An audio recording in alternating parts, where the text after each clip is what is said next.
Most people are terrified of being boring, and that fear is exactly why they stay weak. They stay busy, loud, reactive, always doing something, because silence makes them nervous. Stillness feels like death to people who don't trust themselves. When I say boring, I don't mean passionless. I don't mean lazy. I mean predictable, unreactive, undramatic. I mean a man whose life doesn't need an audience. And that kind of man quietly becomes powerful. The world trains you to believe that excitement equals progress, that movement equals growth, that visibility equals importance. So you're taught to talk about your plans before you've earned them, to explain yourself before anyone asked, to react before you've even understood what's happening. That's not ambition. That's leakage. Power has never lived in noise. Power lives in consistency that no one notices until it's too late. The loud man looks powerful. The boring man becomes powerful. Think about this for a second. Every elite outcome on earth is built on actions so repetitive, so dull, that most people quit out of boredom before they ever see results. The same workouts, the same schedule, the same discipline day after day, with no applause. Most people can't tolerate that, so they entertain themselves instead. They confuse stimulation with progress. A man who is boring from the outside is usually dangerous on the inside, because he's not bleeding energy everywhere. He's not emotionally exposed. He's not accessible on demand.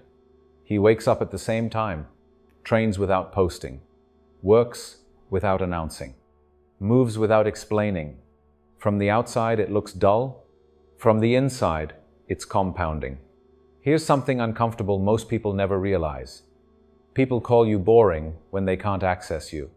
When you stop oversharing, they feel shut out. When you stop reacting, they feel powerless.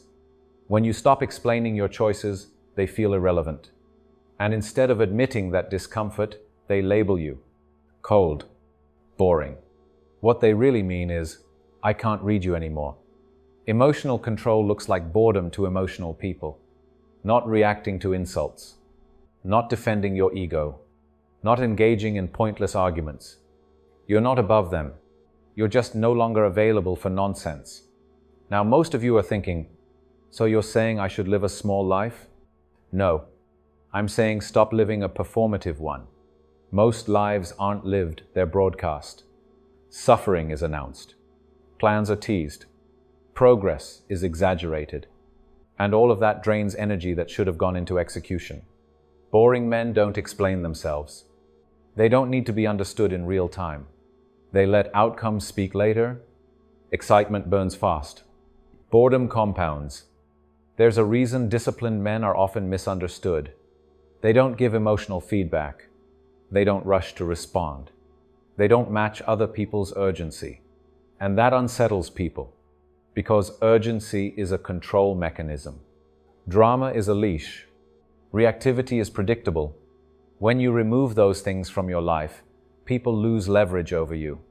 They can't provoke you. They can't rush you. They can't read your next move. You become harder to manipulate simply by becoming boring. This is why silence is threatening. This is why routine scares people. This is why consistency is mocked, because it exposes how scattered most lives really are. The man who needs constant stimulation is easy to control. You just give him noise, attention, validation. The man who can sit in silence, repeat the same discipline, and walk alone, he doesn't move when the world pulls. He moves when he decides. And that terrifies a society built on distraction. So here's the challenge. Try being boring for 30 days. No announcements, no explanations. Wake up, do the work, train, improve quietly, go to sleep, say less, post less, react less. And pay attention not to what changes in your life first, but to who gets uncomfortable. Because the moment you stop performing, the moment you become predictable to yourself and unreadable to others, that's when real power starts forming.